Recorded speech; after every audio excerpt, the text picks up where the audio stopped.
धन्यवाद देते हैं आज की शाम के लिए, आपके उस अद्भुत अनुग्रह के लिए जिसने हमें आज पूरे दिन संभाला, जिसकी वजह से हम ना जाने कितनी सारी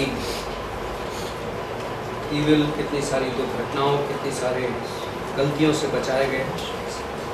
और आपकी अच्छाई और करुणा हमारे पीछे चलती है भजन से 31:6 के अनुसार, और हम सुरक्षित हैं। आप हमारे आगे चलते हो, आप हमें सिखाते हो, आप हमें एक चरवाहे के माफिक चारा खिलाते हो, आप हमें सुखदायी झरनों में पानी पिलाते हो।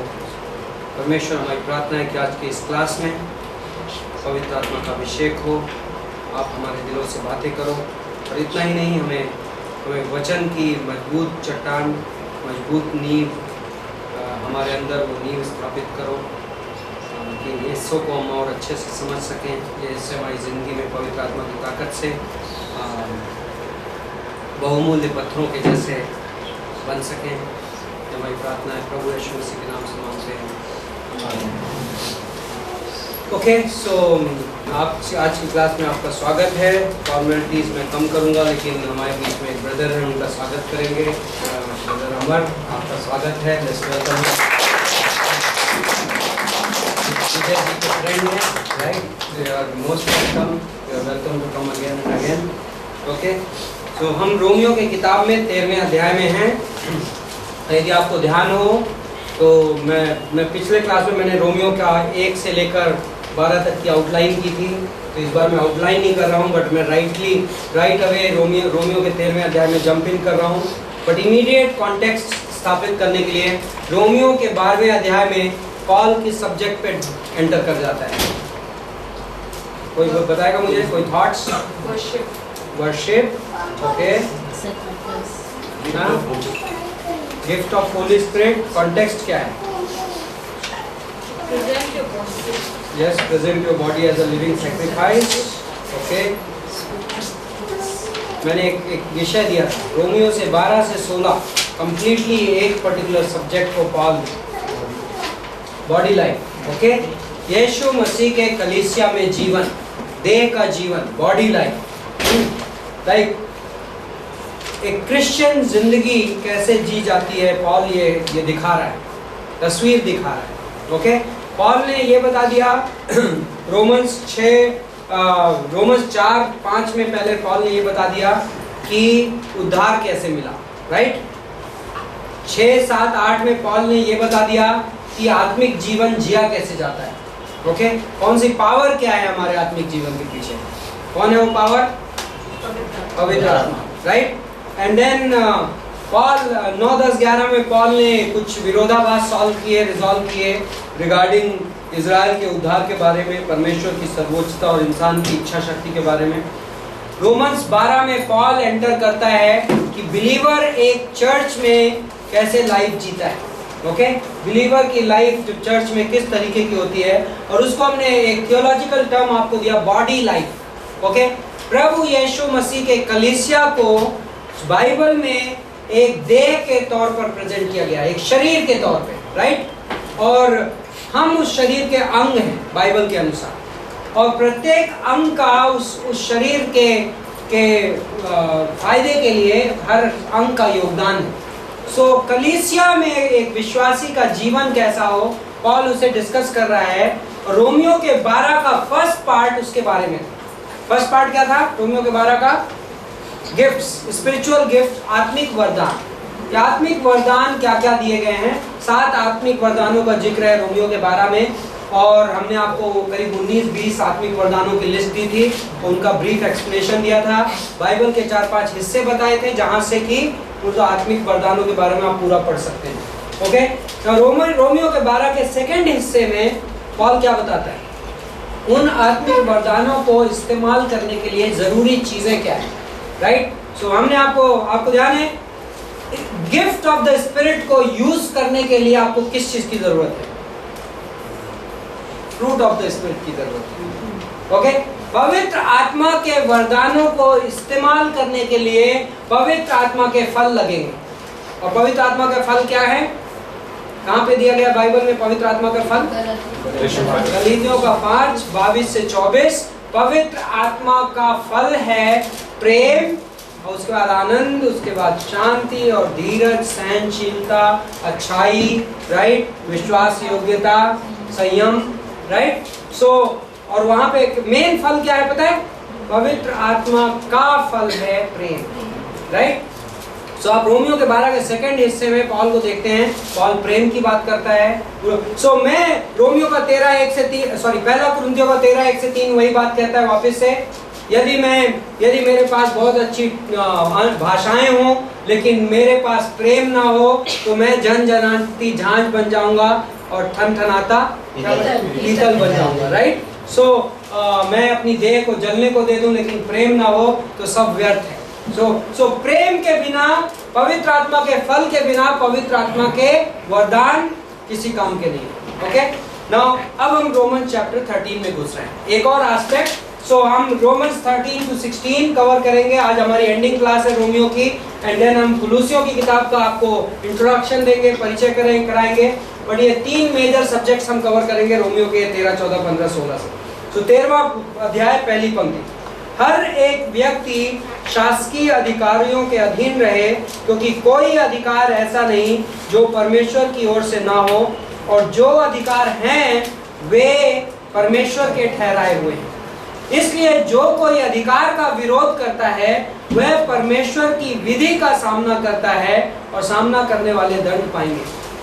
नाउ सो ये पॉल बहुत ही डेंजरस वर्सेस लिख रहा है, राइट, जो क्रिश्चियन को उसकी लाइफ में बहुत चैलेंज करेंगी, राइट। और आई थिंक कभी ना कभी हर क्रिश्चियन इन वर्सेस से चुनौती पाएगा। और ये विषय है अधीनता के बारे में, सबमिशन।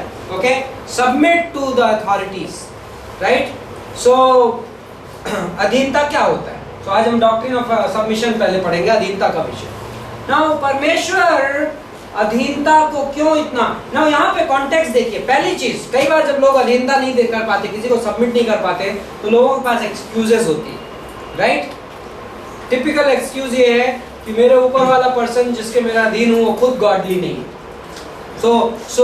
सो बिलीवर वाइफ्स कई बार ये सवाल रेज अप करती हैं कि what if my husband is unbeliever. या बिलीवर काम करने वाला आदमी बोलता है मेरा यदि बॉस अनबिलीवर है तो क्या करूंगी, राइट।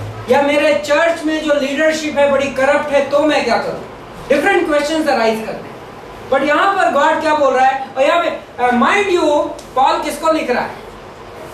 किसको लिख रहा है ये चिट्ठी? रोमन्स को लिख रहा है। ये लोग कौन है? पहली सेंचुरी में रोम के शहर में जो क्रिश्चियंस निवास करते हैं, उनके बॉसेस कौन है? उनके शासक कौन है? रोमन्स हैं। रोमन्स का कैरेक्टर और नेचर कैसा था? यदि आपको हिस्ट्री का थोड़ा सा अंदाजा हो तो उस जमाने की, बड़े रोमन्स कैसे थे? क्रूर थे, वो एंटी क्रिश्चियंस थे, राइट। वो ऑलमोस्ट लाइक आतंकवादी थे एक हिसाब से, क्रिश्चियन पॉइंट ऑफ व्यू से। लोगों को जिंदा जला देते थे, लोगों को क्रूज पर चढ़ा देते थे उनके फेती। पॉल बोल रहा है कि उनको सबमिट करो। Wow, that's mind blowing. That takes out every possible human government today. मैं कहता हूँ जब मैं पुलिस वाले को सबमिट नहीं करता, या मैं मेरे बॉस को सबमिट नहीं करता, या औरत अपने अनबिलीवर हस्बैंड को सबमिट नहीं करती, या एक कॉन्ग्रीगेशन का मेंबर अपने सीमिंगली करप्ट लीडर्स को सबमिट नहीं करता, तो यहाँ पर ये चैलेंज है कि पॉल रोमन्स को लिख रहा है। एंड आई डोंट थिंक कि आप जिसको सबमिट नहीं कर पा रहे हो नीरो से ज्यादा खतरनाक, राइट। नीरो से ज्यादा अनजस्ट है। पॉल कहता है no, all authority is from God. सारे अधिकारी परमेश्वर की ओर से हैं और इसलिए उनके अधीन रहो, राइट। इसलिए वर्सेस चैलेंजिंग है, क्योंकि हर आदमी को जिंदगी में कभी ना कभी, मैं ऑफ कोर्स हम इसको बैलेंस करेंगे टीचिंग में कि सो मैं अधिकार के बारे में कुछ टीचिंग्स। नाउ पॉइंट नंबर 1 अधिकार के बारे में ये है कि मेरा सबमिशन परमेश्वर को उसका ड्यू ऑनर देता है। ओके, सो मैं जब किसी के सामने अधीन होता हूं और सबमिट करता हूं, तो एक्चुअली इट डजंट मैटर कि राइट और रॉन्ग का इशू नहीं है। इशू ये है कि परमेश्वर कहता है कि जो तुम्हारे ऊपर अधिकारी हैं वो मैंने रखे, ओके और यदि तुम उन अधिकारियों को सबमिट कर रहे हो तो मुझे सबमिट कर रहे हो, मुझे ऑनर दे रहे हो। तो my submission gives due honour to God, पर मेरा अधीनता परमेश्वर को उसका उपयुक्त आदर देता है। नाउ पॉइंट नंबर 2 इज कि सबमिशन, मेरी अधीनता ये रिकॉग्नाइज करती है कि परमेश्वर ने लोगों को इस दुनिया में अधिकार दिए हैं, और उसको हम थियोलॉजी में बोलते हैं delegated authority. Delegate, no authority in this world is assumed, every authority is delegated by God.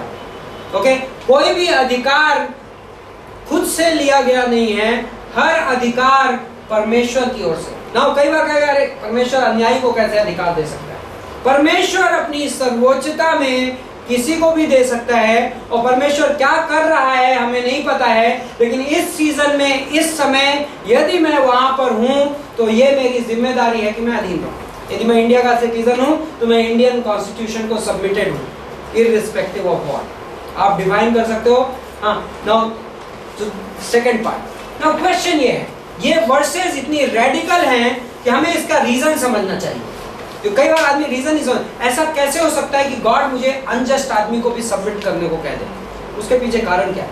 Now कारण ये है, इस दुनिया में पाप है और इस दुनिया में इविल, सिन है और इविल। पाप है और क्या है दूसरी तरफ? इविल। इविल को हम क्या बोलेंगे? मे बी बुराई।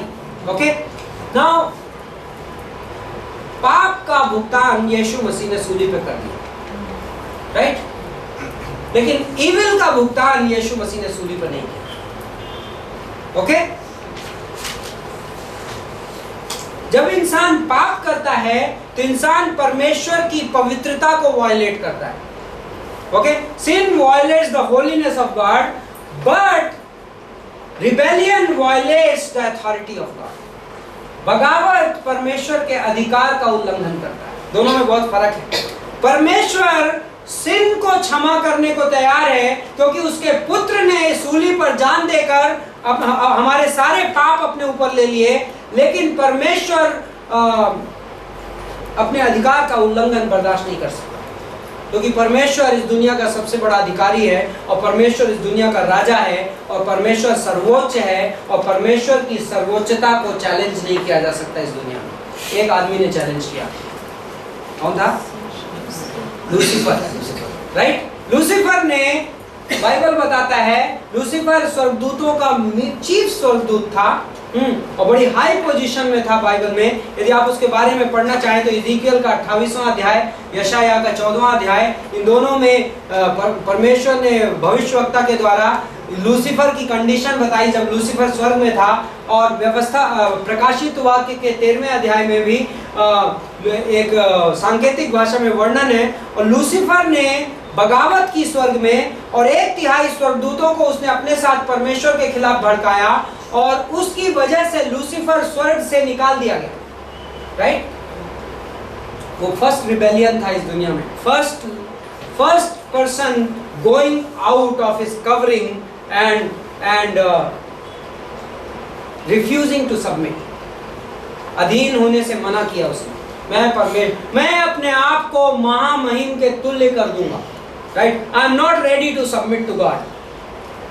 इमेजिन, कल्पना करिए, हम कहते हैं हमारा बॉस खराब है, हम इसलिए नहीं सबमिट करते। लूसीफर भी एग्जैक्टली यही कह रहा था, राइट? और किसके बारे में? उसका बॉस खराब नहीं था। So source of rebellion, source of every rebellion, हर बगावत का स्रोत क्या है? ओरिजिनल रिबेल है। ओके सो इसलिए गॉड रिबेलियन को बहुत सीरियसली लेता है। Now next point, submission establishes the authority of the person who has the authority. Think of this. अधीनता अधिकारी के अधिकार को साबित करती है।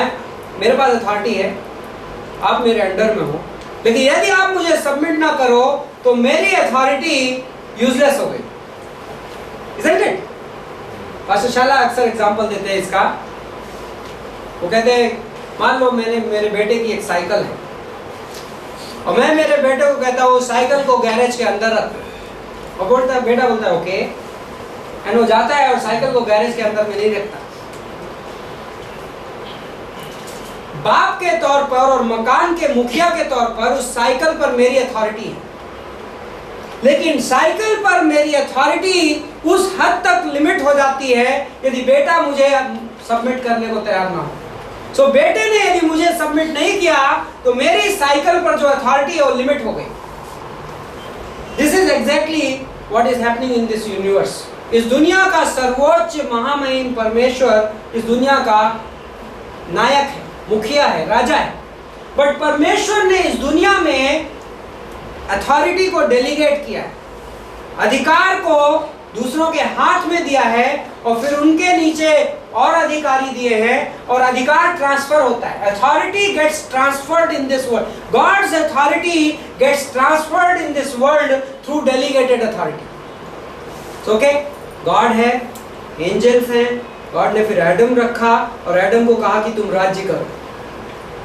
एडम के थ्रू कौन राज्य कर रहा था इस दुनिया में?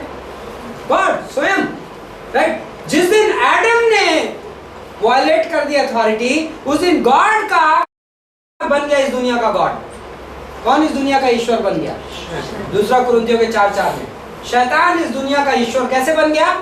जिस दिन आदम ने अपनी डेलीगेटेड अथॉरिटी में परमेश्वर को सबमिट करना बंद कर दिया, उस दिन वो अथॉरिटी ट्रांसफर होकर शैतान के पास चली गई। ऑफ कोर्स गॉड उसको वापस लेगा, राइट, एंड गॉड के पास उसका मीडियम है, वापस लेगा। इसलिए यीशु मसीह इंसानी जाति में पैदा हुआ, इसलिए यीशु मसीह को लास्ट एडम कहा गया, आखिरी आदम कहा गया, क्योंकि यीशु मसीह ने परमेश्वर के बिहाफ पे वो डेलीगेटेड अथॉरिटी एग्जीक्यूट की बराबर से टोटल सबमिशन में। यीशु मसीह कहता है कि मैं वही करता हूं जो मेरा पिता कहता है।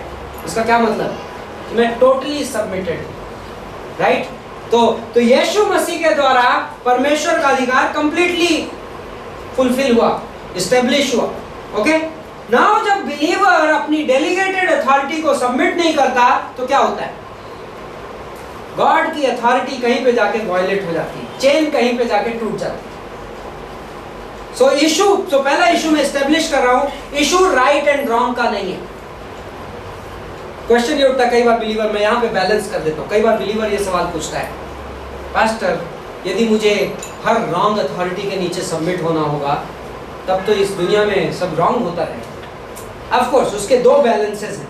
Balance number 1, when delegated authority goes against the direct authority, then I have a right to obey the direct authority rather than the delegated authority. Okay? यदि दिया गया अधिकारी में मुख्य अधिकारी अधिकार के खिलाफ जाता है तो मेरे पास अधिकार है कि मैं दिए गए अधिकारी के अधीन होने की बजाय मुख्य अधिकारी के अधीन रहूं, राइट, क्योंकि मुख्य अधिकारी, क्योंकि डेलीगेटेड अथॉरिटी डायरेक्ट अथॉरिटी के अंडर है। So how do I know in my life कब मुझे सबमिट करना बंद कर देना है? व्हेन मेरे ऊपर की अथॉरिटी वर्ड ऑफ गॉड के खिलाफ जाने लगे, राइट, क्योंकि डायरेक्ट अथॉरिटी क्या है इस दुनिया में? गॉड ने अपनी डायरेक्ट अथॉरिटी कहां पे रिवील की है? Word of God, right. तो मेरा कोई लीडर है और वो परमेश्वर के वचन के खिलाफ जा रहा है तो मैं वहां पर खड़ा हो सकता हूं, कह सकता हूं कि ये चीज वचन के खिलाफ है। तो जब मिशनरीज बाइबल स्मगल करते हैं तो कोई कहेगा ओ आप अथॉरिटी को की अवहेलना कर रहे हो। नो, जब मिशनरीज बाइबल स्मगल कर रहे हैं, ऑफ कोर्स वो कानून तोड़ रहे हैं। तो कोई आदमी ये कह सकता है आप तो कानून तोड़ रहे हो और आप अथॉरिटी को सबमिट नहीं कर रहे हो, आप अपनी टीचिंग को गलत साबित कर रहे हो। No, at that point of time जो डायरेक्ट अथॉरिटी है, जो परमेश्वर का वचन है, वो ये बोलता है कि I am suppose to go and take this word to all nations. तो यदि मुझे फिर कोई भी डेलीगेटेड अथॉरिटी वो करने से रोकेगी तो मैं डायरेक्ट अथॉरिटी को सबमिट करूंगा। Okay, that is the first balance. Second balance ये है, मैं प्रेयरफुली ये चूज कर सकता हूं कि मैं किस टेबल ऑफ ऑर्गेनाइजेशन में मैं कहां पे रहूंगा। राइट? यदि मैं किसी करप्ट ऑर्गेनाइजेशन के अंडर में हूँ, जहाँ मुझे पता है कि लीडर करप्ट है, तो मैं प्रेयरफुली गॉड से विनती करके मैं डायरेक्शन मांग सकता हूँ, और यदि परमेश्वर मुझे अगुवाई करेगा ऐसी जगह पे कि जहाँ पर रहते हुए मैं परमेश्वर की मर्जी को वायलेट किए बिना अधीन रह सकूँ, मैं उस जगह पर पहुँचूंगा और परमेश्वर की संपूर्ण मर्जी में ऑपरेट करूँगा।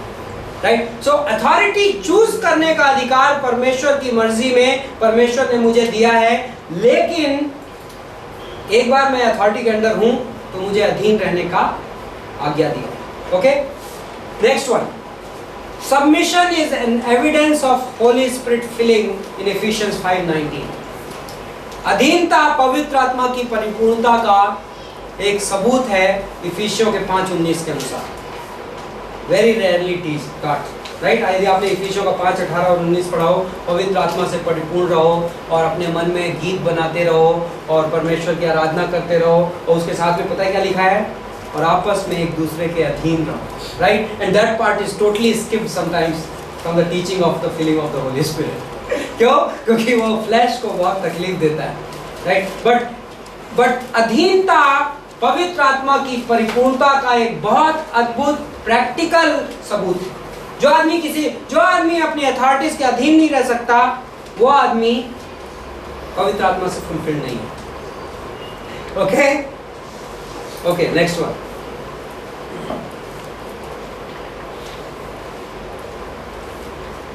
When I submit to authority, I have authority. Next principle. जब मैं अधिकार के अधीन रहना सीखता हूं तो मुझे अधिकार मिलता है। Okay? When I am under authority, then I will have authority. Okay?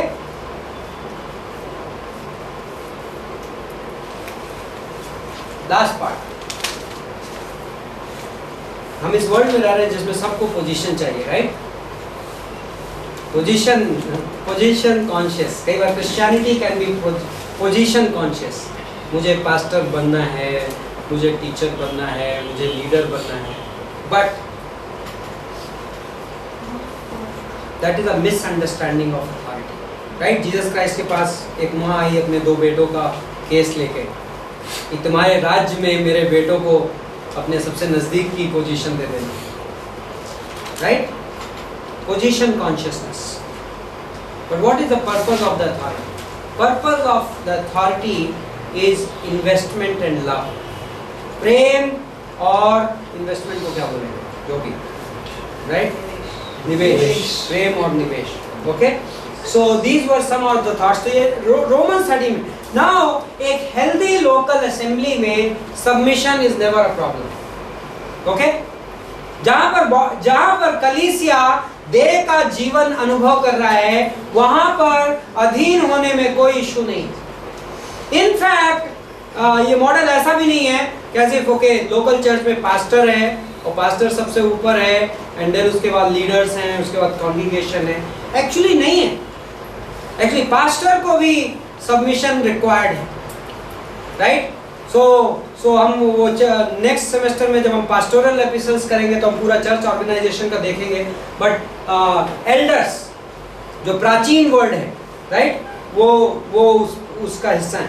Anyway, सो यहाँ पर पॉल ये दलीलें देता है कि अधिकारियों को और सारी जिसको टैक्स पे करना है 7वीं पंक्ति में तो टैक्स पे करे, जिसको डरना है उससे डरो, जिसका आदर करना है उसका आदर करो। और 11वीं पंक्ति में समय को पहचान कर ऐसा ही करो, इसलिए कि अब तुम्हारे लिए नींद से जाग उठने की घड़ी आ पहुंची है, क्योंकि जिस समय हमने विश्वास किया था उस समय के विचार से अब हमारा उद्धार निकट है। अब मैंने इस वर्ष को अंडरलाइन कर लिया, दो इस कॉन्टेक्स्ट में ये वर्ष उतनी ज़्यादा इम्पॉर्टेंट नहीं है, बट ये वर्ष कई बार लोगों को कंफ्यूज करती है, इसलिए मैं ये वर्ष एक्सप्लेन करूँगा। क्या बोल रहा है पॉल? नींद से जाग उठने की घड़ी आ गई है। कई लोग सो रहे हैं, राइट? ये किसको एड्रेस किया जा रहा है ये पोर्शन? बिलीवर्स को। Spiritual sleep walk. कई लोग चल तो रहे हैं लेकिन नींद में है। इस वर्ष के अनुसार नींद में से जागने का समय आ चुका है, राइट? रात बीत चुकी है और दिन आ रहा है, what does that mean? That means कि यीशु मसीह के आने का समय निकट आ गया, राइट? ये दुनिया अंधेरी दुनिया है, राइट? फिगरेटिव लैंग्वेज, सांकेतिक भाषा, स्पिरिचुअली स्पीकिंग ये दुनिया अंधकार है, बट जब यीशु मसीह आएगा तो उजाला आ जाएगा, राइट? और रात बीत चुकी है, रात बीत चुकी means we are towards the end, right? लेकिन बोलता है उस जब हमने विश्वास किया था उस समय के विचार से अब हमारा उद्धार निकट है। कई बार लोग बोलते वाह, दैट मीन्स हमारा उद्धार अधूरा है अभी, राइट? जब हमने विश्वास किया तो तब आधा हुआ था, जिस दिन यीशु आएगा तो और उद्धार बाकी है, उद्धार निकट है। नाउ अंडरस्टैंड दिस डॉक्ट्रिन में वेरी क्विकली मैं क्विक एक्सप्लेनेशन दूंगा। उद्धार शब्द का प्रयोग 3 टेंसेस में किया गया है, 3 कालों में, ओके? व्याकरण में 3 टेंस होते हैं, 3 काल, past tense, present tense, future tense, भूतकाल, वर्तमान काल, भविष्य काल। उद्धार शब्द का प्रयोग आपके नए नियम में तीनों टेंसेस में किया गया है। तो एक हिसाब से कई वर्सेस हैं जो बोलती हैं हमारा उद्धार हो चुका है, ठीक है? कुछ वर्सेस हैं जो बोलती है हमारा उद्धार, अब थरथराते हुए और भय से अपने उद्धार को साबित करो। एंड देन कुछ वर्सेस हैं जो बोल रहे हैं अपना उद्धार निकट, मतलब अभी फ्यूचर टेंस में, right? So we have to clearly understand. Now उद्धार के 3 टेंसेस, थियोलॉजी में हमारे उद्धार के 3 एस्पेक्ट्स की बात करते हैं, ओके? नाउ पहला थिस्सलुनीकों के 5:24 में इंसान 3 हिस्सों का बना हुआ है। इंसान के 3 पार्ट्स हैं, क्या क्या? शरीर, प्राण, आत्मा, body, spirit and soul, okay? Now आत्मा का उद्धार उस मोमेंट में हो गया जिस वक्त आपने यीशु मसीह को ग्रहण किया, विश्वास किया, राइट? आत्मा का उद्धार हो गया। दैट मीन्स आपका आत्मा परमेश्वर से जुड़ गया, राइट? और एक दिन आप स्वर्ग जाओगे, आप पाप की सजा से बचा लिए गए, राइट? नाउ प्रेजेंट टेंस में जब उद्धार का प्रयोग किया गया है तो प्राणों के सेंस में किया गया है।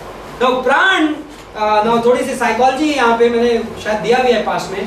प्राण जो है हमारा, वो भी हमारा इममटीरियल पार्ट है, बट प्राण के 5 पार्ट है, हम सिखाते हैं। Mind, right? मन, भावना, विवेक, इच्छा शक्ति और आत्मबोध, चेतना, ओके? ये 5 पार्ट हैं हमारे सोल के। नाउ ये पार्ट्स जो हैं अभी तक टोटली डिलीवर्ड नहीं है। कोई है जो टोटली माइंड में परफेक्ट हो गया हो आज की डेट पे? नो। हमारे सोल का जो डिलीवरेंस है, हमारे जो प्राणों का उद्धार है, that has nothing to do with the punishment of sin, by the way. उसका पर्पस क्या है? पाप के प्रभाव से हम बचाए जा रहे हैं। राइट नाउ हम अभी भी पापी हैं, एंड दिन प्रतिदिन हमारी वॉक विद गॉड में हम पाप के प्रभाव से बचाए जा रहे हैं, from the power of sin, okay? And हमारा सोल पे वो इम्पैक्ट करता है, हमारी मन, भावना, विवेक, इन सब पे इम्पैक्ट करता है। Now थर्ड पार्ट है another salvation, future tense salvation, भविष्य काल में उद्धार। भविष्य काल में जब उद्धार का प्रयोग आपके नए नियम में हुआ है तो हमारी बॉडी के कॉन्टेक्स्ट में, हमारे शरीर के कॉन्टेक्स्ट में, ओके?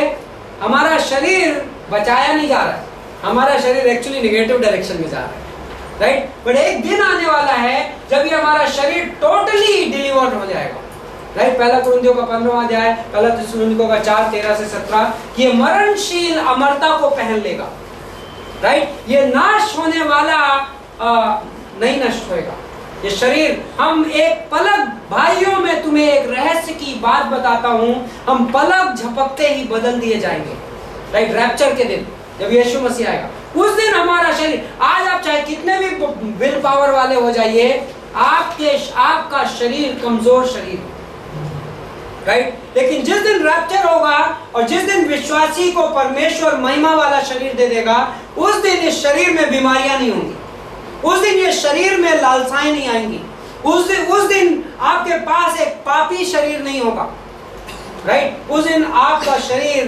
पाप की उपस्थिति से डिलीवर हो जाएगा, okay? So past tense salvation, आत्मा का उद्धार है और आत्मा में हम पाप की सजा से बचाए गए हैं। प्रेजेंट टेंस साल्वेशन में प्राण का उद्धार है, हम पाप की शक्ति से बचाए जा रहे हैं, और भविष्य काल में हमारे शरीर का उद्धार है, हम पाप की उपस्थिति से बचा लिए जाएंगे, पाप हमारे आसपास भी नहीं होगा, राइट? सो यहाँ पर हमारा उद्धार निकट है। कौन सा उद्धार? डोंट थिंक कि हमारा साल्वेशन अभी इनकम्प्लीट है। हमारा salvation in terms of the punishment going to hell already accomplished है, कंप्लीट है।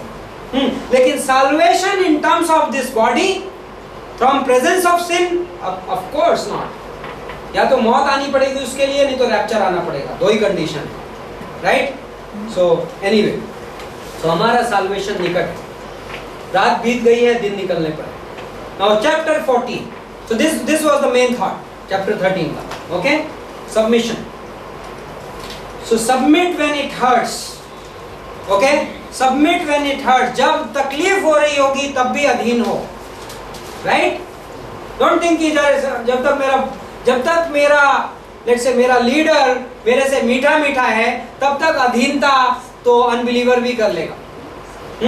लेकिन जब मुझे अधीन होने में तकलीफ हो रही है तब परमेश्वर मुझे अधीनता के बीच में अपने पुत्र का स्वभाव सिखाएगा जो कि नम्र है, राइट? नाउ नेक्स्ट पार्ट है, नाउ इस पार्ट में मैं रीडिंग बहुत कम करूंगा, चैप्टर 14 और आधा 15वें अध्याय का आधा, ओके? इसमें पॉल बात करता है, बिगनिंग हम पढ़ लेते हैं। जो विश्वास में निर्बल है उसे अपनी संगति में ले लो, परंतु उसकी शंकाओं पर विवाद करने के लिए नहीं। एक को विश्वास है कि सब कुछ खाना उचित है, परंतु जो विश्वास में निर्बल है वह साग पात ही खाता है। कोई मुझे वर्ड्स कोट कर सकता है?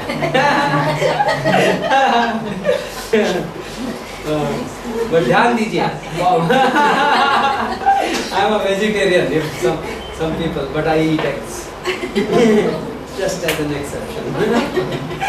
Okay. परंतु खाने वाला या ना खाने वाले को तुच्छ ना जाने, और ना खाने वाला खाने वाले पर दोष ना लगाए, क्योंकि परमेश्वर ने उसे ग्रहण किया। नाउ कॉन्टेक्स्ट, प्रसंग क्या है, कहानी क्या है? ओके, बाइबल में हमें हमेशा ध्यान दीजिए, हमें प्रॉपर इंटरप्रिटेशन के लिए प्रॉपर कॉन्टेक्स्ट समझना बहुत जरूरी है। नहीं तो हम कुछ भी का कुछ भी निकाल के मतलब समझ सकते हैं और लोग कुछ भी का कुछ भी प्रीच कर सकते हैं। नाउ सिमिलर पैसेजेस पहला कुरिन्थियों के 10 और 12 में भी है, ओके? यदि आपने ध्यान दिया हो, वहां पर भी लोग कुछ खाने से मना कर रहे थे और पॉल वहां भी ये कहता है कि यीशु खाना या पीना नहीं है, मैटर उससे ज्यादा इंपॉर्टेंट है। बट कुरिन्थ का केस और यहाँ का केस थोड़ा डिफरेंट है। कुरिन्थ की प्रॉब्लम, जो मार्केट में मीट बिक रहा था उसको ये खरीद के खा रहे थे, वो आइडल्स को चढ़ाया हुआ था, उस मीट को लोग खा रहे थे। बट यहाँ पर इशू थोड़ा डिफरेंट है। यहाँ पर कलीसिया के है और उस विभाजन में एक ग्रुप वेजिटेरियन जैसा लग रहा है और एक ग्रुप सब कुछ खाता है। और वेजिटेरियन इनको बोल रहे हैं कि भाई तुम लोग गलत हो, और वो इनको बोल रहे हैं तुम लोग गलत हो। और पॉल बोलता है ओके, एक काम करो, तुम दोनों चुप हो जाओ। इशू खाना या नहीं खाना नहीं। ओके, मैं शॉर्ट में सिंपल लैंग्वेज में समराइज कर रहा हूँ क्योंकि हम उसके पीछे के स्पिरिचुअल प्रिंसिपल को समझना चाहते हैं। पॉल कहता है खाना या नहीं खाने का इशू नहीं, इशू से ज्यादा इंपॉर्टेंट। ओके, तुम जज करने वाले कौन होते हो? ना खाने वाले को ये हक है कि ना खाने वाले को जज करे, ना खाने वाले को हक है कि खाने वाले को जज करे। ओके, नाउ चौथी वर्ष पढ़ी। तू कौन है जो दूसरे के सेवक पर दोष जलाता है? उसका स्थिर रहना या गिर जाना उसके स्वामी ही से संबंध रखता है, वरना वह स्थिर ही कर दिया जाएगा क्योंकि प्रभु उसे स्थिर करेगा। ओके, 12वीं पंक्ति में, इसलिए हम में से हर एक परमेश्वर को अपना लेखा देगा। अतः आगे को हम एक दूसरे पर दोष न लगाएं, परंतु तुम ये ठान लो कि कोई अपने भाई के सामने ठेस या ठोकर खाने का कारण न रखे। मैं जानता हूँ और प्रभु यीशु में मुझे निश्चय हुआ है कि कोई वस्तु अपने आप में अशुद्ध नहीं, परंतु जो उसको अशुद्ध समझता है उसके लिए अशुद्ध है। यदि तेरा भाई तेरे भोजन के कारण उदास होता है तो फिर तू प्रेम की रीति से नहीं चलता। जिसके लिए मसीह मरा उसको तू अपने भोजन के द्वारा नष्ट न कर। अतः तुम्हारे लिए जो भला है उसकी निंदा न होने पाए, क्योंकि परमेश्वर का राज्य खाना पीना नहीं परंतु धर्म और मेल मिलाप और वह आनंद है जो पवित्र आत्मा से होता है। जो कोई इस रीति से मसीह की सेवा करता है वह परमेश्वर को भाता है और मनुष्यों में ग्रहण योग्य ठहरता है। इसलिए हम उन बातों में लगे रहें जिनके मेल मिलाप और एक दूसरे से सुधार हो। यहाँ पे जो वर्ड है जो मैं चाहता हूँ आप नोटिस करें, सुधार, ओके। अब बिल्डिंग, एडिफिकेशन। नाउ इसके बाद नाउ मैं थोड़ा सा और आगे बढ़ता हूँ, 15वें अध्याय में चले जाइए। 15वें अध्याय की पहली पंक्ति में, अतः हम बलवानों को चाहिए। नाउ 15वें अध्याय की फर्स्ट वर्स और 14वें अध्याय की फर्स्ट वर्स में कॉन्ट्रास्ट है। 14वें अध्याय की पहली वर्स क्या बोल रही थी कि जो विश्वास में निर्बल है ना, तो निर्बलों के बारे में लोग बात कर रहे थे, अरे वो लोग जो नहीं खाते हैं वो निर्बल हैं, वो उनका विश्वास कमजोर है।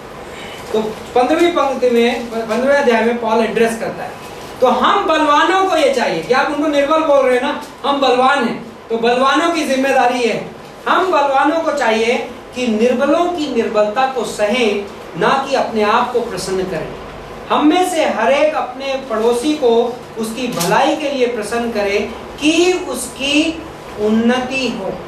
ना उन्नति यहाँ पे कीवर्ड है, ओके।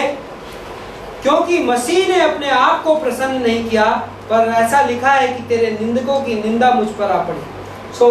चौथी पंक्ति, जितनी बातें पहले से लिखी गई वे हमारी ही शिक्षा के लिए लिखी गई हैं कि हम धीरज और पवित्र शास्त्र के प्रोत्साहन द्वारा आशा रखें।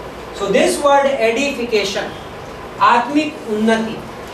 Now in a healthy church, in a healthy body life environment, there is an edification. Okay? कलीसिया के सही माहौल में आत्मिक उन्नति का माहौल होता है। यदि कलीसिया देह का जीवन एक्सपीरियंस कर रहा है, forget about कलीसिया for the moment. यदि हम रोमियो के 12:1 में कैसे शुरू हुआ, अपने आप को एक जीवित बलिदान के तौर पर परमेश्वर को समर्पित करो। यदि मैं जीवित बलिदान के तौर पर जी रहा हूं तो ये कुछ खासियतें हैं जो दिखाई पड़ेगी। अधीनता, right. Next one is this edification.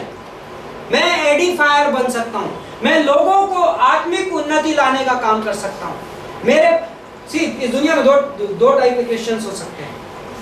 मैंने किसी को गिरते देखा तो मैं उसकी गलती बता सकता हूं, दैट इज वन अप्रोच। दूसरा अप्रोच ये है, मैंने किसी को गिरते देखा तो मैं उसे मजबूत करने का काम कर सकता हूं, राइट। जो मजबूत करने का काम है उसको एडिफिकेशन बोलते हैं। लीगलिज्म मुझे गलती दिखाना बताता है। रोमन्स 14 में पॉल ने कह दिया कि हर सेवक अपने मालिक के सामने गिरता और खड़ा होता है, राइट।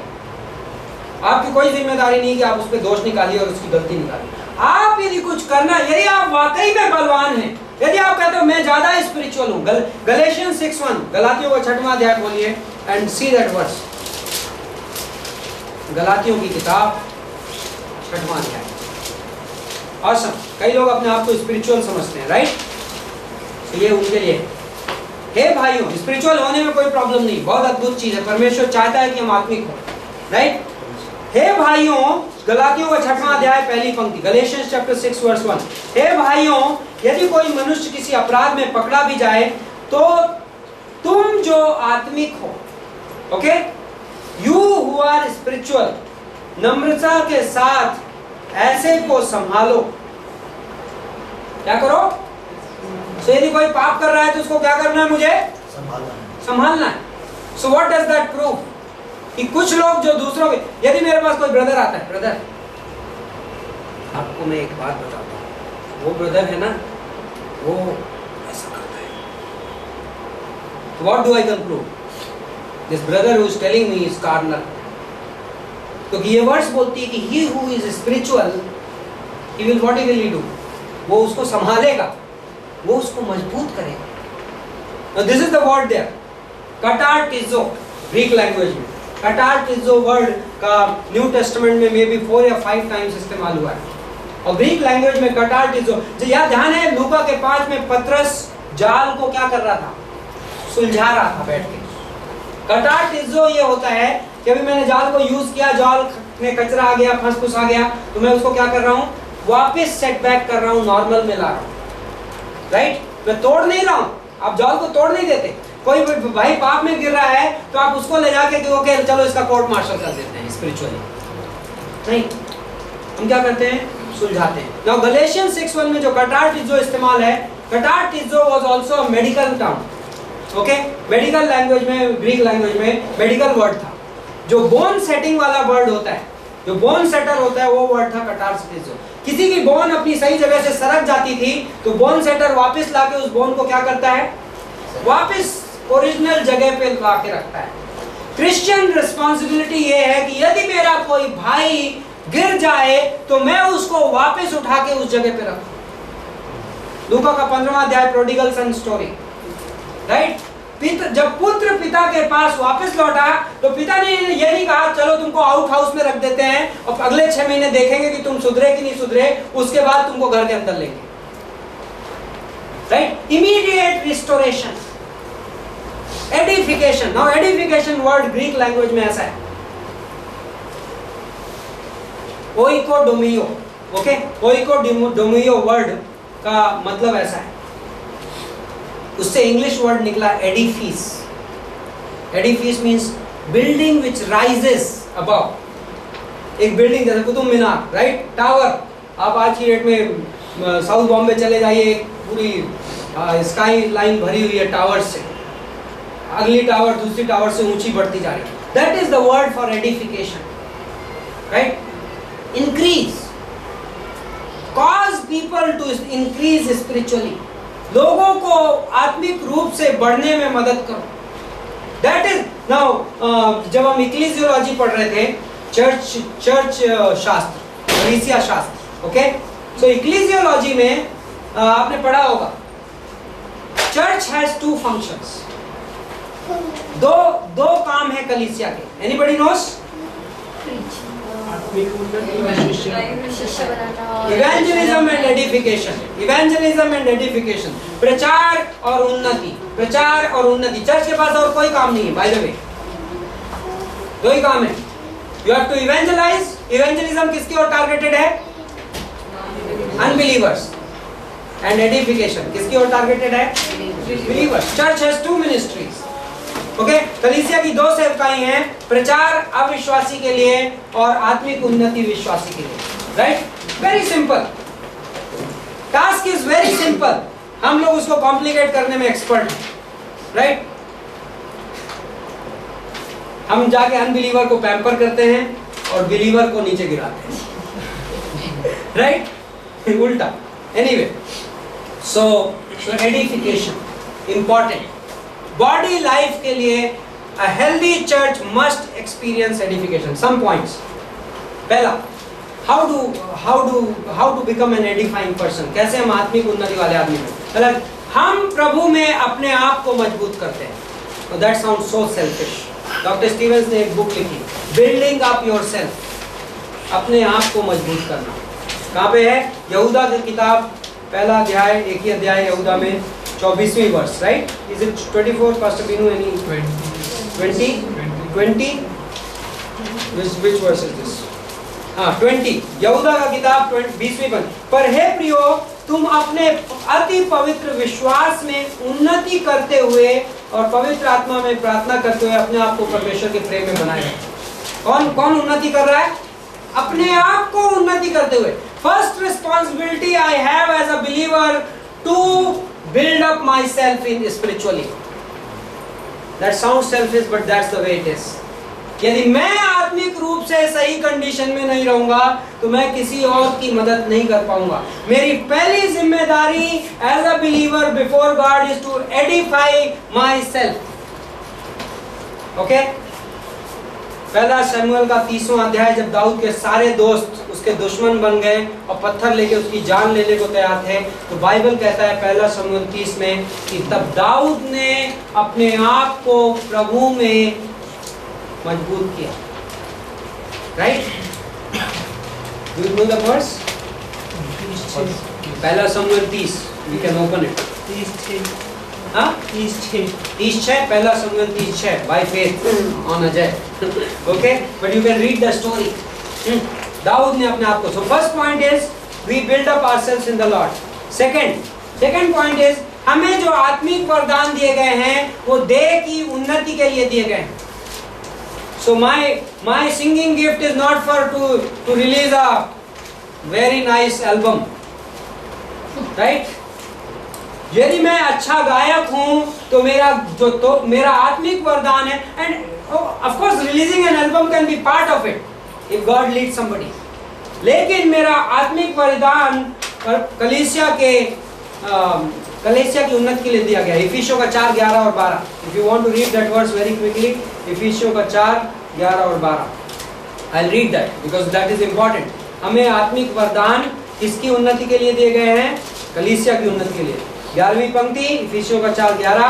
उसने कुछ को प्रेरित नियुक्त करके, और कुछ को भविष्यवक्ता नियुक्त करके, और कुछ को सुसमाचार सुनाने वाले नियुक्त करके, कुछ को रखवाले और उपदेशक नियुक्त करके दे दिया, जिससे पवित्र लोग सिद्ध हो जाएं और सेवा का काम किया जाए और मसीह की देह क्या है? उन्नति पाए। राइट? उन्नति पाए, मसीह की देह उन्नति पाए।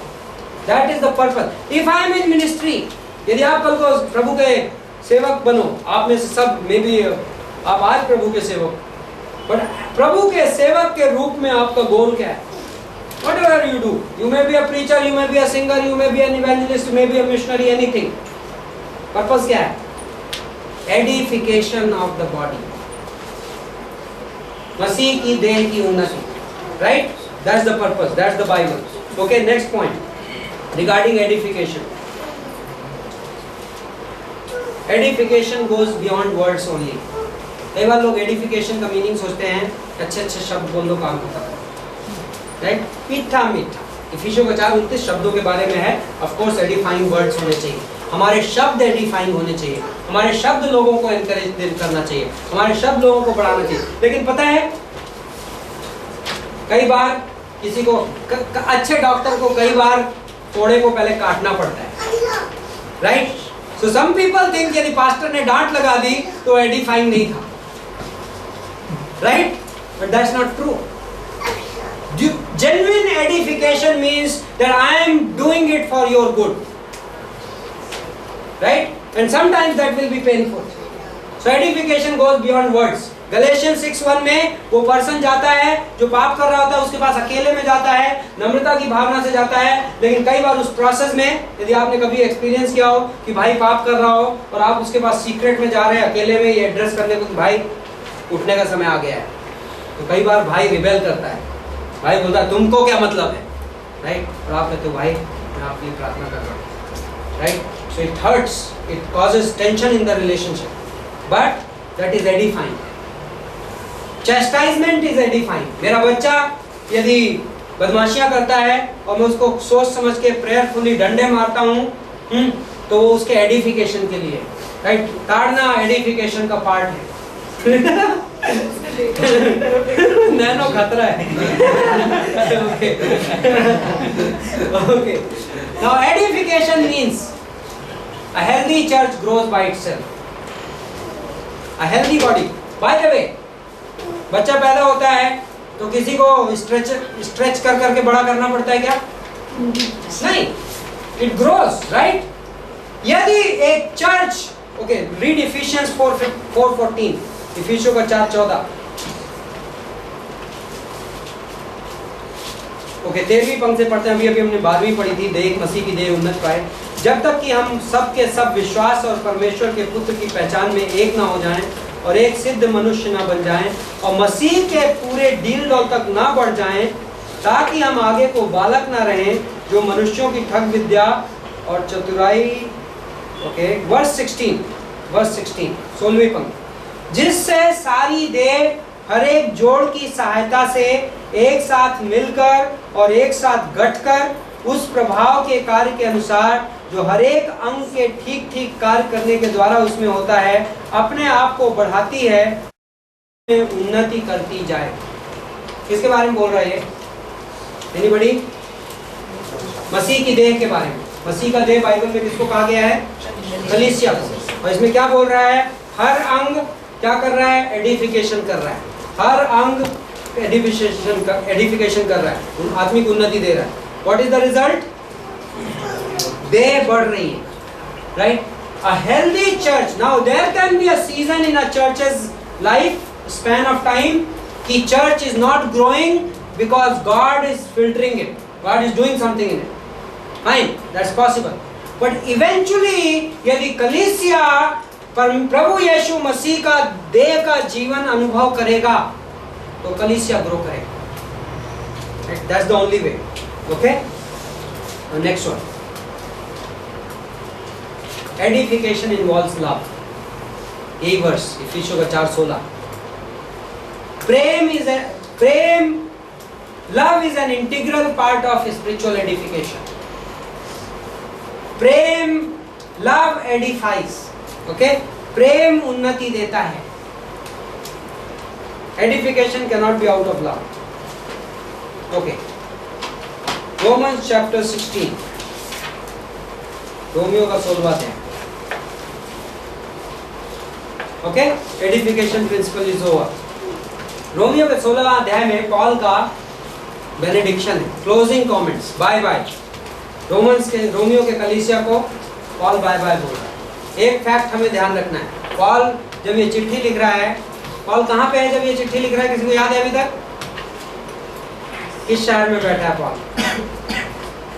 कुरिन्थ में।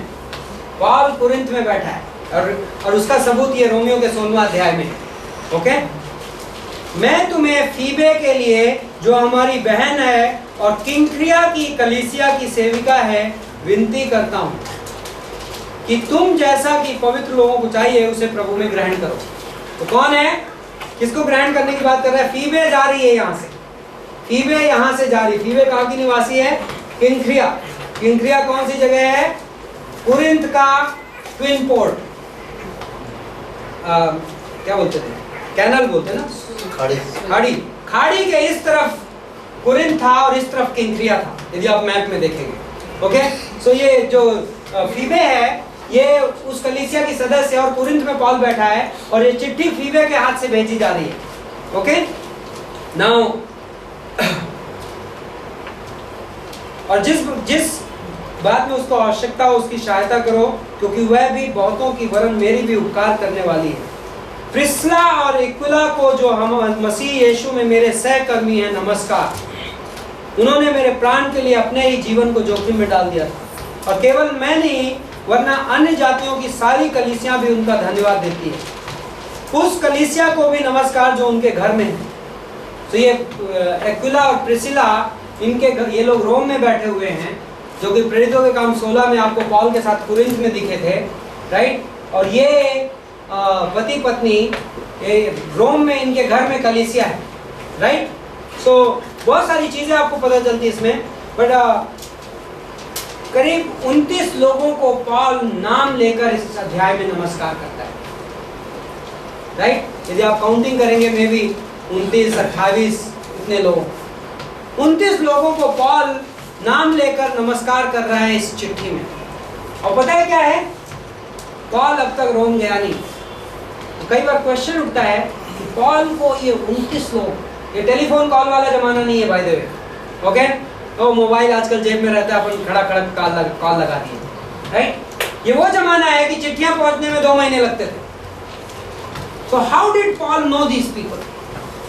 And what does it teach us? Romeo का 16वां अध्याय मिशंस, चर्च प्लांटिंग, प्रभु की सेवकाई उस दृष्टिकोण से बहुत रिच है। कई बार आपने ये चैप्टर पढ़ा होगा तो मुझे शुरुआती दिन याद आते हैं कि मैं कई चैप्टर्स को स्किप मार देता, जैसे मैथ्यू चैप्टर 1 फर्स्ट पार्ट नाम, राइट। सो रोमियो का 16 भी उस टाइप का चैप्टर था कि पॉल सबको इसको नमस्कार, उसको नमस्कार, उसको नमस्कार, इसको क्या पढ़ना, right. Very rich chapter. So I have missions और कलीसिया के जीवन के बारे में कुछ सिद्धांत रोमियो के 16वें चैप्टर से स्टडी आपको करना है। मैं चैप्टर नहीं पढ़ रहा हूँ, लेकिन आपको स्टडी करके वो देखना है कि वेदर जो मैं पॉइंट्स दे रहा हूँ सही है। पहला, बाय द वे, बहुत सारे लोगों ने पॉल को अक्यूज किया है कि पॉल बड़ा पुरुषों की ओर पक्षपात करता था, राइट। सो 1 कोरिन्थियन 11 की वर्सेस लेके कई लोग बोलते हैं ये पॉल की टीचिंग है, राइट। क्योंकि पॉल ने कहा कि पुरुष जैसे पिता मसीह का सिर है वैसे पुरुष स्त्री का सिर है, पॉल ने कहा। पॉल ने 1 तिमुथी में कहा इसलिए स्त्रियां कलीसिया में चुप रहें। कई लोगों को उससे प्रॉब्लम है। वो इसलिए लिखा कि स्त्रियां ज्यादा बातें करती हैं naturally speaking. It's so natural right. चुप रहने को अब विजय कुमार जी को कोई चुप रहने को क्यों बोले? मेरी मजबूरी है कि मैं बात करता हूँ, क्योंकि मैं नहीं बात करूंगा तो यहाँ साइलेंस हो जाएगा।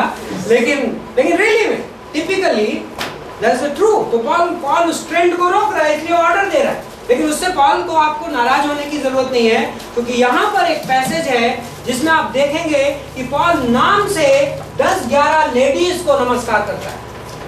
That is something awesome about Paul here, right?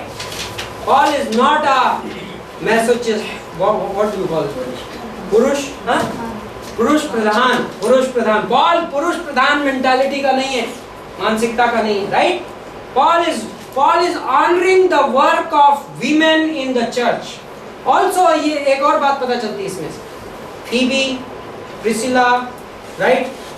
Different ladies का नाम है यहाँ पे। इससे ये पता चलता है कि कलीसियों की शुरुआत और कलीसियों की वृद्धि में लेडीज का मिनिस्ट्री में बहुत अद्भुत योगदान है। ओके, जब पॉल रोम के कलीसिया को धन्यवाद कर रहा है, उस धन्यवाद के प्रोसेस में बहुत सारी लेडीज इन्वॉल्व है, right? What does it tell me? Women are very important in the ministry. Okay, औरतें, मैंने बहुत कहानियां पढ़ी हैं मिशंस की, बहुत church planting stories. Tremendous contribution of ladies in that. A lot of time men are like, men देखते हो कि बाद में वाह यहाँ कुछ चल रहा है, फिर बाद में ज्वाइन करते हैं, right? But you know what pastors need? Pastors need people around them in the early stages of the ministry. जब कोई नहीं होता, एक टाइम में मुझे ध्यान है कि 1.5 साल पहले जब हमने चर्च प्लांटिंग चालू की थी, 2-3 महीने हमारे चर्च हुए थे, और मैं पास्टर बीनू के पास गया एक संडे को। मैंने कहा, पास्टर बीनू मैं परेशान हूँ, इस चर्च में सिर्फ लेडीज ही लेडीज दिख रही हैं।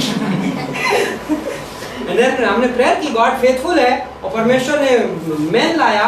मैंने कहा, पास्टर बीनू हम इम्बैलेंस हो जाएंगे, वी नीड मैन, राइट? हाँ, but this is a fact. When we needed it the most, on Sunday morning you need people in the room, right? And sometimes it really doesn't matter कि ladies है या gents है, कम से कम लोग तो हैं। जब आप 7 लोग होते हो और 10 लोग होते हो, today it doesn't matter to us, right? Today we are thinking about how to expand that room. so ladies have a tremendous ministry. Like यीशु मसीह की मिनिस्ट्री में you see some roles played by ladies which are awesome, right? Maryam ने जो किया वो नहीं भूला जाएगा, इत्र उड़ाया, राइट? रेजरेक्शन मॉर्निंग में पहले न्यूज किसको मिली? रेजरेक्शन की लेडीज थी। So tremendous role. So never let yourself believe कि ladies are the secondary part of the ministry. कभी ये विश्वास नहीं करना है कि औरतें सेवकाई का सेकेंड। हाँ, यस वी बिलीव कि ladies cannot be pastor. We will talk about that in the pastoral ministry. Ladies cannot be pastor, ladies cannot be head preacher, ladies should not be preaching over men. Okay, that's what we believe. हम ये strongly believe करते हैं। But then उस चीज को extrapolate करके ये सोचना कि ladies inferior है ministry में, absolutely wrong. Ladies have a portion which is irreplaceable. Church, imagine, it's unimaginable to have church without ladies, right? So anyway, so that was one. Next is building on no man's foundation. If you are going to be missionary someday, Acts chapter Romeo का 15-20, Paul कहता है मैं किसी और की लगाई हुई नींव पर घर नहीं बनाता, right? मिनिस्ट्री में have that integrity. कैमरा में, right? जो स्टूडेंट्स वो बाइबल कॉलेज में आप मिशनरी बनने जा रहे हैं, remember that you are not going to make a house on someone else's foundation. दूसरों के कलीसिया से भेड़ चुराने की जरूरत नहीं है। Have spiritual courage, go out on the street, win souls and build the church, right? That's the way it should be. Don't try to, I have found people, एक बार मुझे एक ब्रदर मिला, रघु मिला मॉल के सामने, हम में से कुछ लोग बैठ के हम रैप सेशन कर रहे थे, बाइबल खोल के पढ़ रहे थे। वो बिलीवर था और वो आके हमसे बहस करने लगा कि चर्च का नाम नहीं होना चाहिए और ये नहीं होना चाहिए और वो नहीं होना। 15 मिनट के बाद मैं परेशान हो गया। मैंने कहा ब्रदर, आपको प्रीचिंग करनी है, ये वाशी स्टेशन खड़ा है, हजारों लोग हैं, आप में दम है, जाइए, ये रही बाइबल और आप प्रीच करिए, हमें मत प्रीच करिए। यीशु मसीह ने आपको यह आज्ञा नहीं दी कि दूसरे कलीसिया के लोगों को जाके डॉक्ट्रिन सिखाइए। और बहुत सारे लोग ये करते हैं। और as a missionary remember that church planting principles, missions principle, do not try to build on other men's found. God may give you sheep, परमेश्वर आपको ऐसे लोग जरूर लाएगा, कलीसिया में ऐसे लोग लाता है। हम एक्सपीरियंस कर रहे हैं कि जो न्यू बॉम्बे में लोग ट्रांसफर होकर आ रहे हैं, हमारी वेबसाइट में जाते हैं, वो कहते हैं वाह चर्च है, हम टेस्ट करेंगे, संडे को आते हैं, दोबारा कभी वो चर्च छोड़ते नहीं, आ रहे हैं। लेकिन हम किसी के पास नहीं जाते, हम कहते हैं आप हमारे चर्च में आइए। इनफैक्ट कई बार मेरे को लोग मिले हैं जिन्होंने इवन ये एक्सपेक्ट किया मे भी पास्टर बोलेंगे कि आप आ जाओ। मैं कभी नहीं बोलने वाला, क्योंकि हम किसी और व्यक्ति की नींव पर मकान नहीं बनाएंगे। और प्रभु इसका आदर करता है, प्रभु आपकी इंटेग्रिटी देखता है, और हमारा इस दुनिया में जो सेवकाई है वो भटके हुओं को जीतना है। Right, next one, remember your ministry can have far reaching influences. आपकी सेवकाई का असर बहुत दूर दूर तक पहुंच सकता है, जितना आप सोचते हैं कई बार उससे बहुत ज्यादा। पॉल कुरिन्थ में बैठा है, पॉल अभी तक रोम तक पहुंचने के सपने देख रहा है, और रोम में के कलीसिया के 28 लोगों का नाम लिखता है। नमस्कार। Many of these people, और पॉल की पर्सनल लाइफ में ये लोग इन्वॉल्व है। किसी को बोलता है उसने मेरी जान बचाई, that means Aquila Priscilla Paul के साथ थे। दैट मीन्स जो रोम का कलीसिया पॉल ने प्लांट नहीं किया था, बट रोम की कलीसिया के प्लांट होने में पॉल का हाथ था। लाइक पॉल के डिसाइपल्स उसमें इन्वॉल्व थे।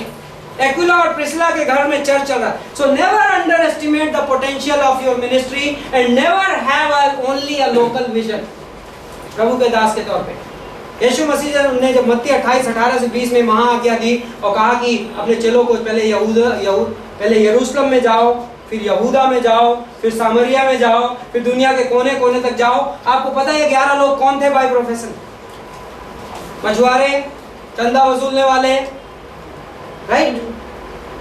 World wide vision. You are talking about an organization which is going to cover the globe. और लोग कैसे हैं? आई थिंक चेलों ने एक दूसरे का चेहरा देखा होगा। ये बोल क्या रहे हैं? दुनिया के कोने कोने हम अपनी लाइफ में 100 मील से ज्यादा यात्रा नहीं की। Do not never, if Jesus gives a great commission which has a worldwide vision, we pastors and missionaries और प्रभु के दासों को कोई हक नहीं है कि हम हमारे विजन को लिमिट कर दें। Right? Have a vision. Have a vision, long-term vision, worldwide vision, not long-term. I'm talking about short-term. Today, as you minister in your Jerusalem, जब आप अपने यरूशलेम में सेवकाई कर रहे हो, pray for China.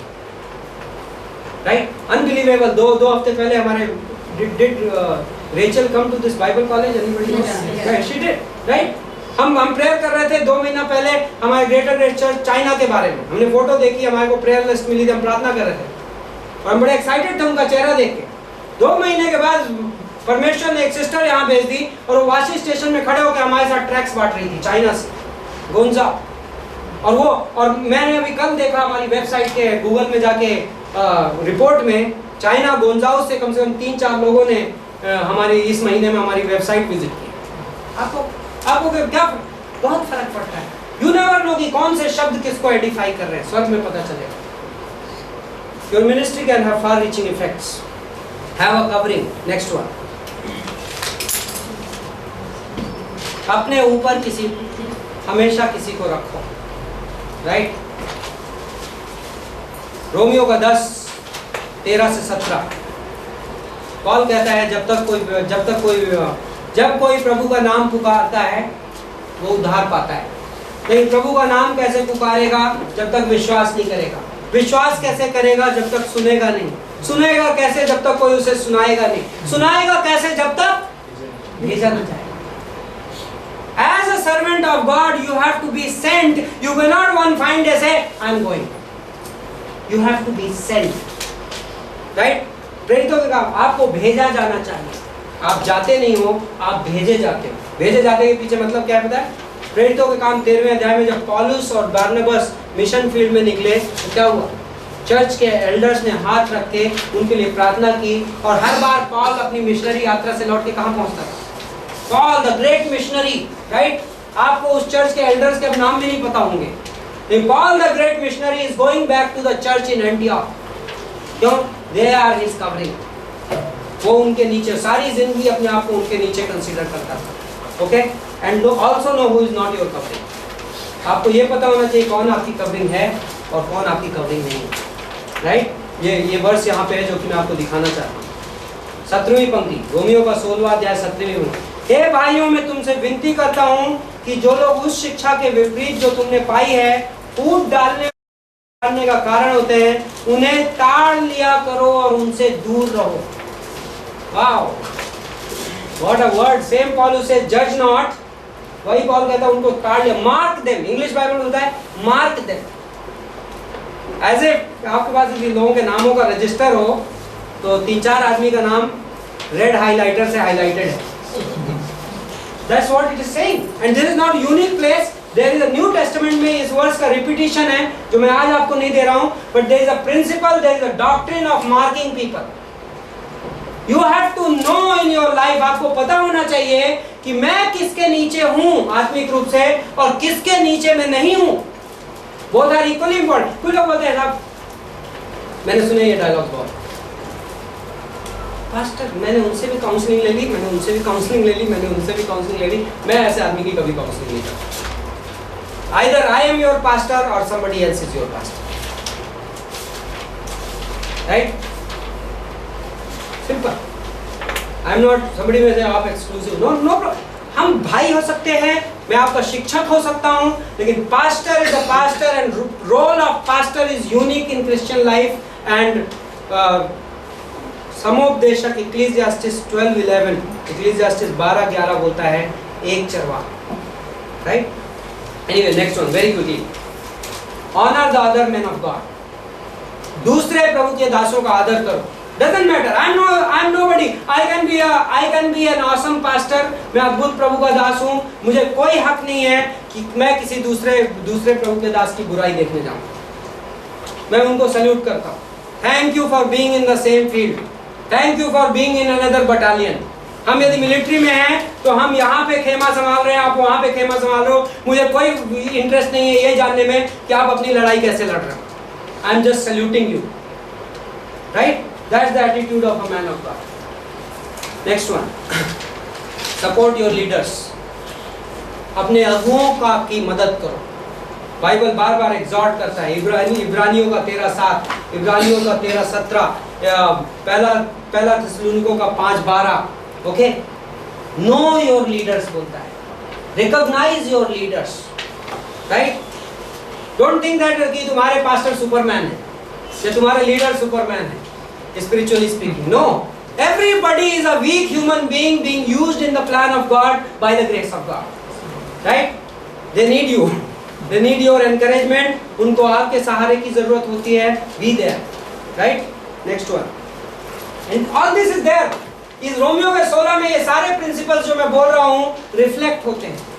Okay, Romeo के 16, and nothing I am talking from just a practical point of view. Romeo का 16 आप पढ़िए और आपको ये सारे प्रिंसिपल्स वहां पे मिलेंगे। Next one, spiritual reproduction principle, रोमियो का 10:13 से 17 में। थिंक ऑफ दिस, क्या बोलता है रोमियो का 10:13 से 17? वचन जब आप सुनते हो तो आप विश्वास करते हो, राइट? और विश्वास करने से उद्धार आता है। और फिर उसका लास्ट की वर्सेस क्या बोलती हैं?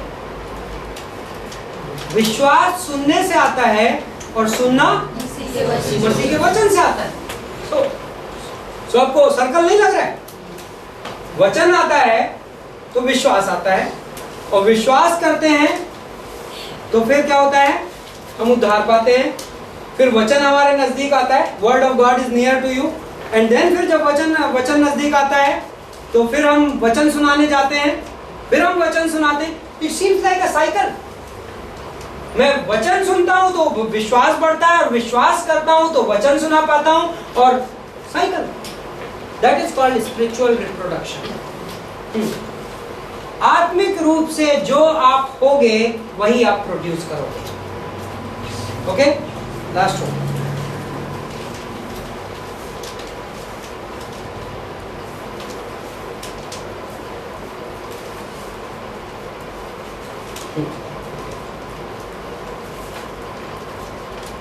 Working together, Paul is never alone. आपने कभी देखा पॉल की प्रेरितों के काम में, और इस चैप्टर में पॉल लास्ट में 6-7 आदमियों की ओर से सल्यूट करता है। पहले तो पॉल अपनी ओर से सल्यूट करता है, सबको नमस्कार करता है, फिर बाद में बोलता है बाय द वे लूका की ओर से भी नमस्कार, इपाफ्रास की ओर से भी नमस्कार। 7 लोग पॉल के साथ जेल में बैठे। वाह, what a place, what a place for discipleship. तो कहेंगे अरे उनके पास बाइबल कॉलेज क्लास नहीं थी। Paul didn't have that as a constraint। और उनको नो प्रॉब्लम, हमें यदि शिष्य बनाना है तो हम सड़क पे बना लेंगे, स्टेशन पे बना लेंगे, पार्क में बना लेंगे, हॉल में बना लेंगे, क्लासरूम में बना लेंगे, ड्राइंग रूम में बना लेंगे, जेल में बना लेंगे। But when you work in your ministry, यदि आप प्रभु के दास, मिशंस, पास्टर, जब आप सेवकाई करोगे तो remember, do not try to do things alone। Okay, have people with you। लोगों के साथ मिलके काम करो। You need them, they need you, right? They need to grow, you need to grow। हम सबको साथ में बढ़ना है। Invest in their lives, okay? उनकी जिंदगी में निवेश करो, okay? And last one is be sent, don't go। भेजे जाओ ना कि स्वयं जाओ, right? भेजे जाओ, be sent। Okay, Susanna Wesley, John Wesley की मदर बहुत डिस्टर्ब थी। तब तक John Wesley was very young boy and उसकी लाइफ ऐसी थी, she was a good Christian, लेकिन घर में रह के क्रिश्चियन अपना सुन के समझ के बाइबल पढ़ के कर लेती थी। एंड देन वो रोती थी क्योंकि बहुत स्ट्रगल कर रही थी एज अ मदर। तो उसने एक प्रेयर की, उसने कहा गॉड मेरी लाइफ में कुछ तो करो, मेरी लाइफ में इतने बच्चे संभाल रही हूँ मैं, कुछ नहीं हो रहा है और मैं आपकी सेवा नहीं कर रहा हूँ, कुछ तो करो। तो गॉड ने क्या बोला पता है उसको? उसने बोला जाओ एक पास्टर टीचर खोजो और एक चर्च का पार्ट बन जाओ and be there. And actually Susanna Wesley को उसने उसके बाद खोजा और एक्चुअली एक उसको पास्टर मिला और उसने चर्च का हिस्सा बन गई। एंड उसकी खुद की गवाही है कि उसके बाद गॉड ने उसे सिखाना चालू किया। उसके बाद जॉन वेस्ली ग्रो करने लगा, उसकी लाइफ में जो उसको सिम्टम्स दिखने लगे एंड उसकी लाइफ में उसने इन्वेस्ट किया। And she gives that credit कि मेरी लाइफ का वो मोस्ट इम्पॉर्टेंट डिसीजन था तो गॉड ने मेरी अगुवाई की कि मुझे एक पास्टर मिला, मुझे एक चर्च मिला। एंड रियली स्पीकिंग सारी स्पिरिचुअल ग्रोथ कनेक्टेड होती है कि मैं चर्च के अंडर हूँ, मैं एक कवरिंग के अंडर हूँ, आई एम बीइंग सेंट। मैं मेरे घर में I am being sent, okay. मैं मेरे घर में, home is a awesome place of ministry by the way, right. आपके primary first disciples are raised up in your home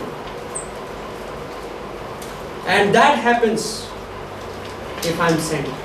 मैं भेजा गया हूँ, I have a covering about, I have a body of Christ behind me, मैं एक देह का अंग हूँ। और जब अंग आता है तो आप ये नहीं बोलते ये पास्टर देवेंद्र का हाथ है, आप ये नहीं बोलते आज पास्टर देवेंद्र के मुंह ने प्रीचिंग की, आप क्या बोलते हो? आज पास्टर देवेंद्र ने preaching, right. My mouth represents me. Same way if I am representing a body of Christ then I am bringing the authority and power of the body with me, right? यदि मैं मसीह की देह को represent कर रहा हूँ तो मैं मसीह की देह की ताकत और अधिकार अपने साथ लेकर आ रहा हूँ। It is not me, but it is the body which is behind me, which has sent me. Amen? Amen. Let's pray. हे स्वर्गीय पिता परमेश्वर, हम आपको धन्यवाद देते हैं आपको वचनों के लिए। इस क्लास के प्रत्येक छात्र को आशीष दीजिए, हमें ग्रो करिए। जो बातें हम कॉन्टेम्पलेट कर रहे हैं प्रभु, आप उन बातों को हमारी ज़िंदगी में सपनों में बदल देते हो। आप हमें आपकी सेवा करने के सपने दिखाते हो और आप उन सपनों को पूरा करते हो। आपका अनुग्रह हमारी अगुवाई करता है और हम इस देश में हैं और यहाँ पे अद्भुत सुसमाचार की ज़रूरत है।